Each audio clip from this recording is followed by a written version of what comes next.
Hello everyone. So we were discussing the conflicts in water pricing in previous session, and we are going to continue our discussions onto the various other type of conflicts in water pricing. We did discuss about the conflicts whether to price with the average price system or a marginal cost system in the previous session, and we will be basically discussing a few other conflicts, primarily the affordability versus financial sustainability concept, and efficiency versus fairness in the supply, all these in the this particular session. So, to start with, the affordability versus financial sustainability conflict is again of needs a great degree of trade off. So, whether because the affordability ensures that water should be available at low prices, and particularly to the low income group at very low prices, whereas your financial sustainability criteria suggest that water should be price should be recovered at near marginal cost, so that it could basically the system could turn financially sustainable. So, from the point of view of water utilities, the purpose of tariff is to cost recovery, while it could go against the basic principle of affordability under the water rights, because water rights suggest that water should be affordable at maximum 3% of the household income. So, that is the price cap for water, and of course, for low income groups where there is monthly income is fairly less. So, for example, if a household is having a monthly income, let us say at 3000 rupees, so they should not be they should not spend more than 90 rupees a month for their water charges.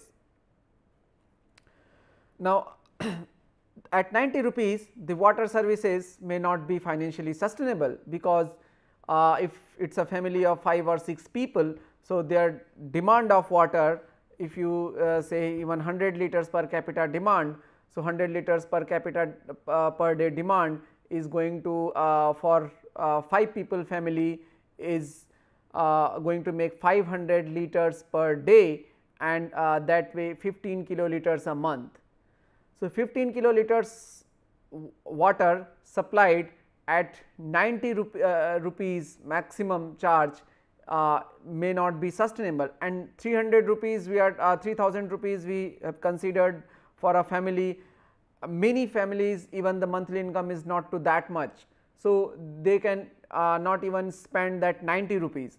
So, that way there is sort of a question or a conflict appears that what needs to be done, whether we go for the ideal marginal cost pricing, what we were discussing in the earlier session, in order to ensure the recovery or financial sustainability of the system, or to look for the affordability and go for a lower prices. So, in such scenarios, the subsidy or cross subsidies are adopted to ensure the affordability of the water and sanitation services while meeting the financial sustainability criteria. So, if poor people cannot pay, so they need to be given subsidies, and the subsidies could be in the form of either state subsidies or government subsidies, or in the form of cross subsidies as well. So, cross subsidy means basically where basically some user pay more than the cost while other user pay less. So, a section of other users, a section of users from the richer communities pay more price, and that additional revenue generated compensates for the lesser revenues collected from the poor section or from the low income group. While the that is the cross subsidy concept, while there is a concept of subsidy, basic subsidy, which is basically typically borne by the government, and the cost of services provided minus whatsoever the payment is received, that much funds is compensated by the state agency. So, the state subsidy or the government subsidy is very common in India, or most of the water utilities or municipalities run on the government budget, and it is the government who provides them the fund, and users are not charged generally. So, the subsidies that way are spread across all income groups. It is not only for the lower income group, but for the higher income group as well, because typically we do not have a income based tariff in India. So, when we do not have a income based tariff, which in fact becomes too complicated as well, because one needs to have a idea of household incomes, but if one is not having an income based tariff structure, it becomes very difficult to means in no way in fact a subsidy can be targeted to the only low income group, because we need income data and we need to set a income based tariff structure in that case. So, in India particularly the subsidies are spread for all sections of the society. Of course, there are cross subsidies concept is also there, where generally the subsidies are not taken from the domestic sector. Cross subsidies are at times are taken from the industrial sector. So, the commercial use of waters are charged at a higher than marginal cost pricing, and that additional charges are at times used to compensate for the losses or for the lesser revenues that is being collected from the domestic sector. However, subsidies ideally or theoretically, because subsidy by nature is for the person with low income group, the one who can actually pay for their charges should not have subsidy. So, subsidies should be explicit and clearly limited to the poor to promote the basic consumption and facilitate access to the basic water and sanitation services for poor, and these explicit subsidies in water tariff only affect water prices for connected household with meter. So, that is another important point, because when we give subsidy in a tariff based system, so the subsidies will be only applicable to the person or to the households which are connected with a water utility, and probably if it is a like quantity based subsidy. So, when they are connected with a metered fashion with a water utility, when the households are metered and connected to a water utility, then only these subsidies are going to be of use. The problem is that many poor households are either not connected to the utility, or even if they are connected to the utility, many do not have meters. So, those kind of subsidize, like giving the subsidies to only the needy people, to only the low income group people, become very difficult, and the subsidies are not serving their intended purpose of the upliftment or providing the basic services to only the low income group of residents who cannot afford to pay for their water services. Rather, it is going to everybody, which is unfair, because eventually we pay the taxes, means the population which is paying the taxes, which can actually avail and can afford the water services, is giving the money to the government. That money is again returning back in the form of subsidy, and that subsidy is again sort of being spread to those people itself. So, it is a like paying more money to the government and then getting it back from the government. In process, of course, there are certain losses at several level, okay, due to the corruption or due to the other mismanagement of revenue and fund from the state bodies. So, if let us say we are paying 1 rupee in the form of tax, that one for let us say water subsidy, that 1 rupee by the time it reaches back to us in the form of government subsidy has lost most of its value. So, those kind of issues are there with the subsidy. Now, the affordability versus financial sustainability, if we see, so the cross subsidies which are considered as, okay, the government, why government should pay the subsidy and rather it should come from the other user, but the cross subsidies had its own demerits.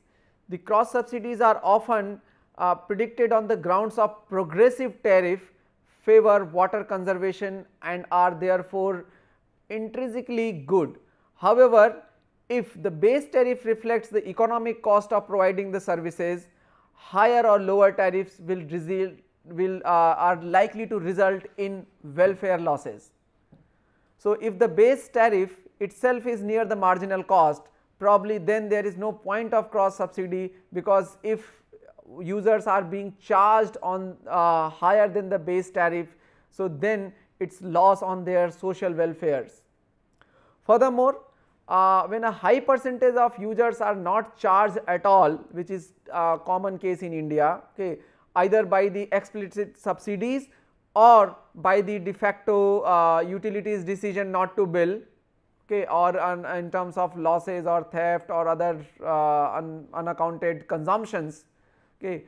So, there is no incentive particular to conserve water, because if a large society, for example, in India we have a large section of people from low income group.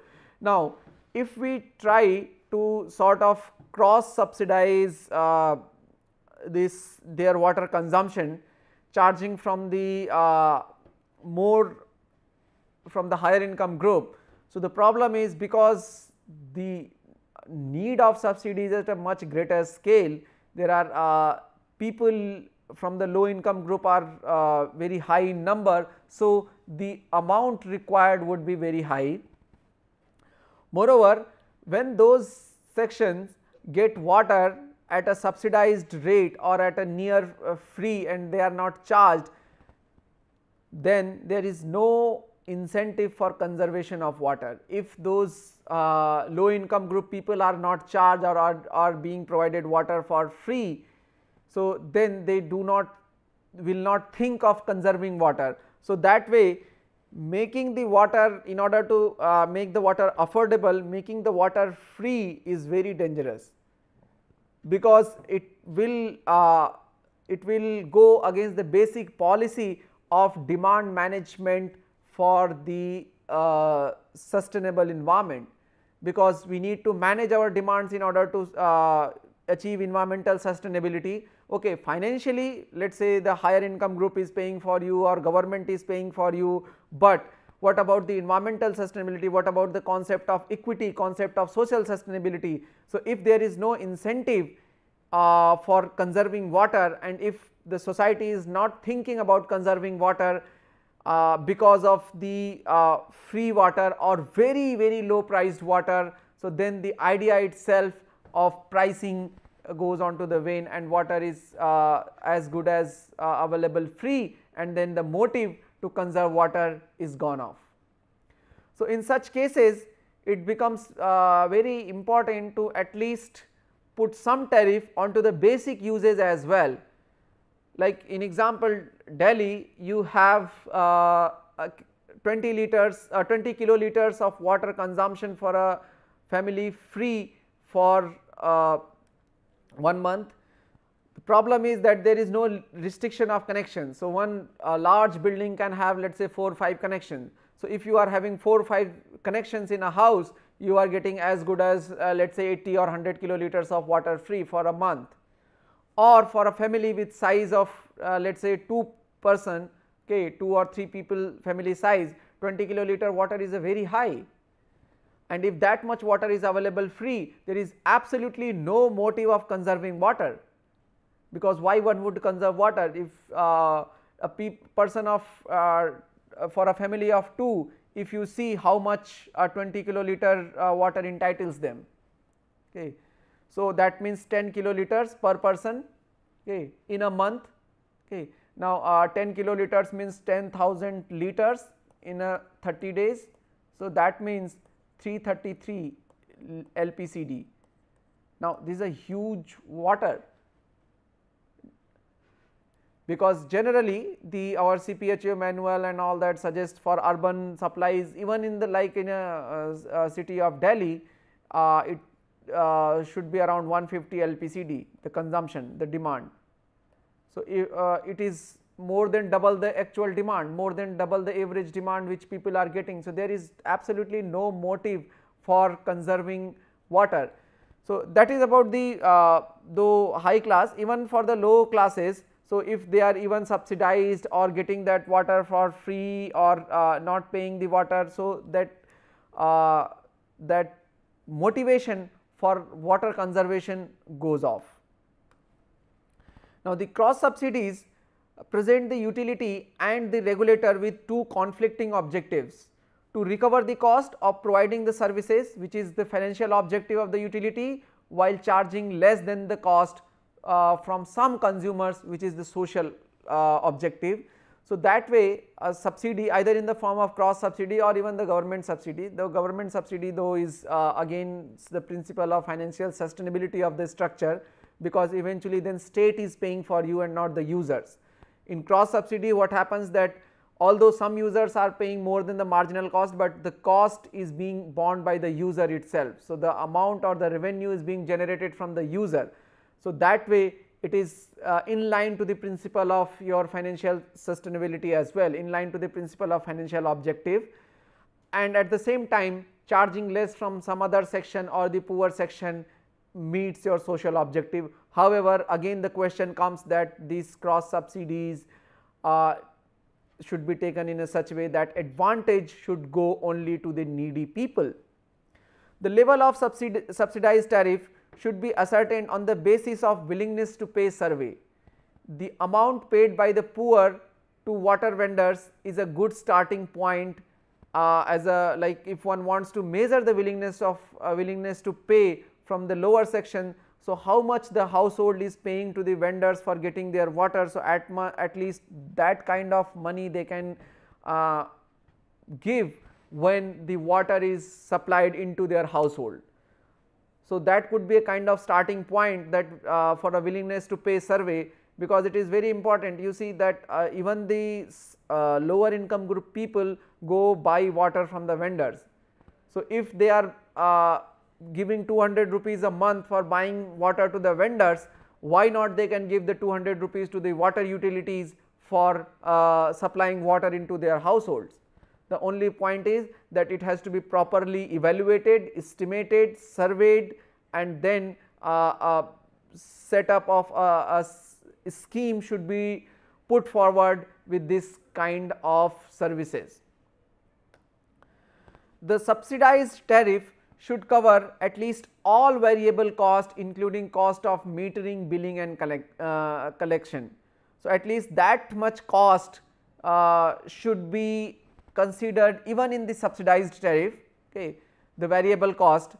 However, if willingness to pay survey indicates that need for a subsidized price is below this variable cost, below this basic variable cost, below the cost of billing and collection, a subsidy mechanism other than a cross subsidy should be considered, because then it is going to impart a huge load onto the other customers. They will need to pay much more than the marginal cost, and the problem could be there that if the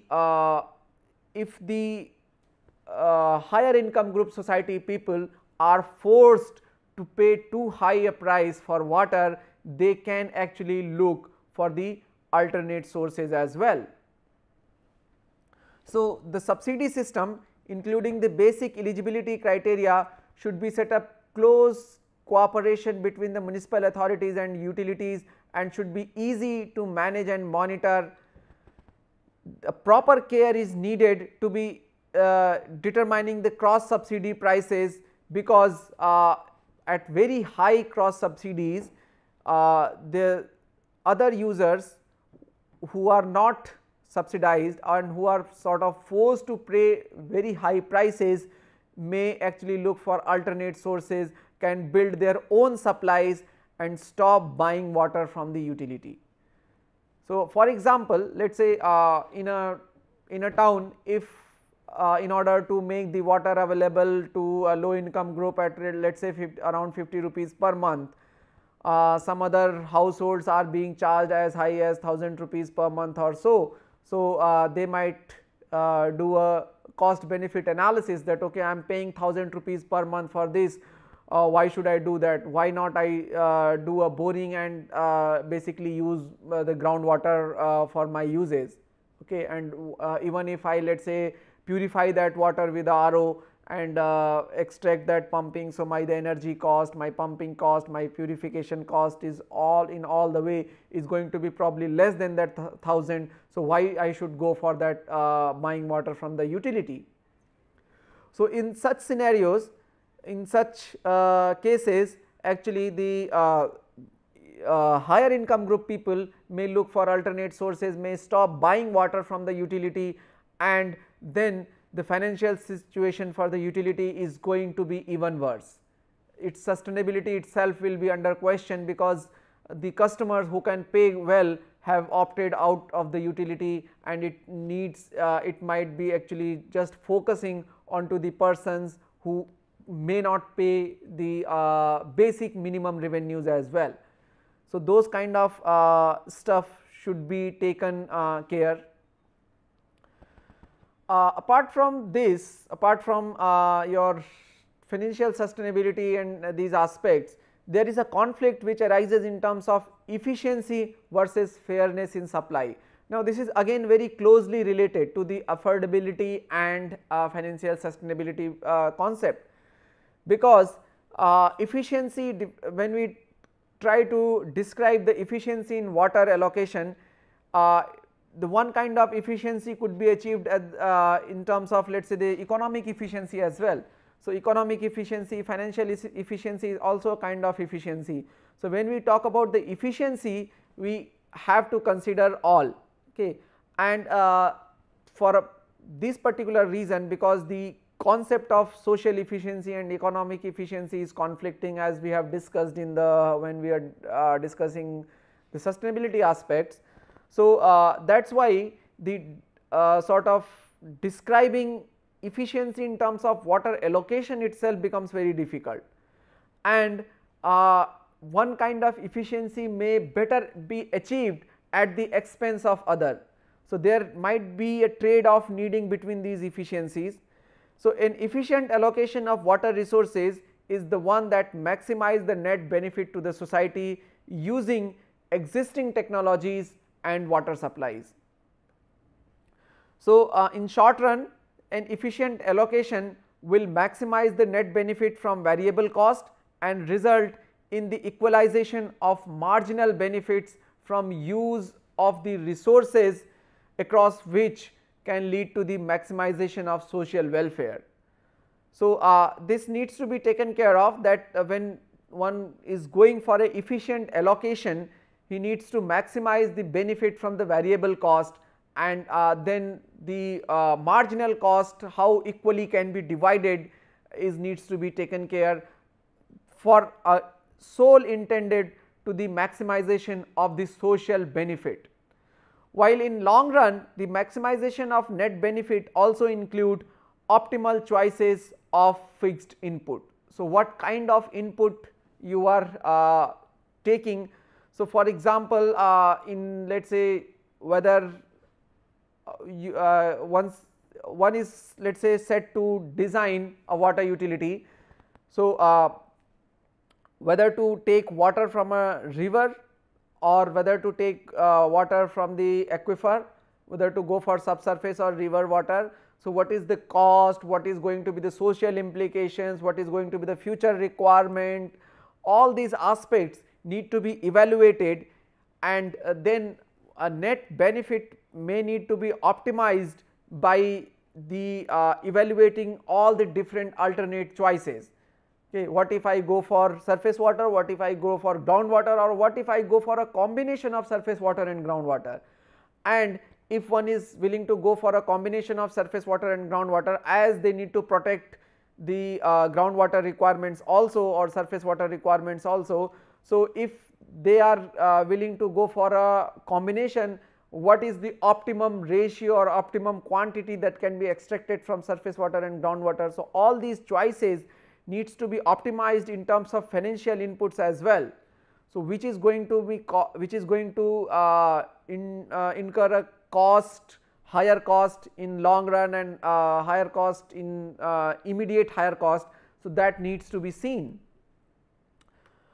Then for efficiency, for efficient use of water, water rate should be set near the marginal cost or the equilibrium price. This we have already discussed earlier, and according to the accounting, business studies and economic directory, the private efficiency is where a person's marginal benefit from a given activity equals their marginal cost. So, for overall efficiency management or overall ensuring overall efficiency, a private efficiency would be where marginal private benefit is equal to the marginal private cost. So, MB is equal to MC that way. Now, that is for a private or for any sort of typical efficiency. If we talk about the social efficiency, so then instead of private benefit we need to consider the social benefits. So, for utility will not be interested in a private benefit, utility will be rather interested in a social benefit. So, for a water utility it is more important to see that at what cases, with what inputs, with what choices or with what kind of setups the marginal social benefits are more or less equal to the marginal social cost. So, therefore, the social efficiency will be optimized in such a fashion. However, if you see, the social efficiency is a situation of Pareto optimality. So, what it means, that the theory suggests that you cannot make anyone better off without making someone else worse off. So, in order to improve on some aspect, you will have to sacrifice onto some other aspect. So, that theory is applicable in water sector also, and if one needs to basically go for optimization of the financial resources, he may actually be compromising on to the scale of social benefits, or if one is going to maximize the social benefits, he may actually be compromising onto the scale of financial losses or financial issues. So, this kind of trade off between the different efficiencies needs to be considered. Then the fairness concerns, fairness of supply, which again we will be talking about the equitable distribution and affordable distribution. That is what fairness means, that you supply water with a fairness in the all different section of the society. So, the residents from low income group should also be get access to the sufficient and safe water as the residents from high income groups are getting. However, the fairness in terms of the cost also, that water should be affordable for low income group as well. So, fairness concerns includes items such as the recovery of cost from users, then income allocation including subsidies, what we are discussing just earlier. So, all this will include the fairness in supply, and at times we may need to make trade offs between equity and efficiency, which is justified for income relocation and departure from the efficient allocation of water resources. So, the trade off between, let us say, environmental sustainability means we may need to withdraw more water, at times trade off with the financial sustainability, that we may need to have compromise with the financial recovery in terms of making the water affordable. So, these sort of trade offs will be required when pricing, when we are dealing with a pricing structure as well. So, these conflicts needs to be very well understood and to be thought about to a great detail, that what implications are going to be on of the policy that is being made for pricing water. So, we will end this session here, and in next session we will be talking about a few more conflicts in the water pricing. Thank you.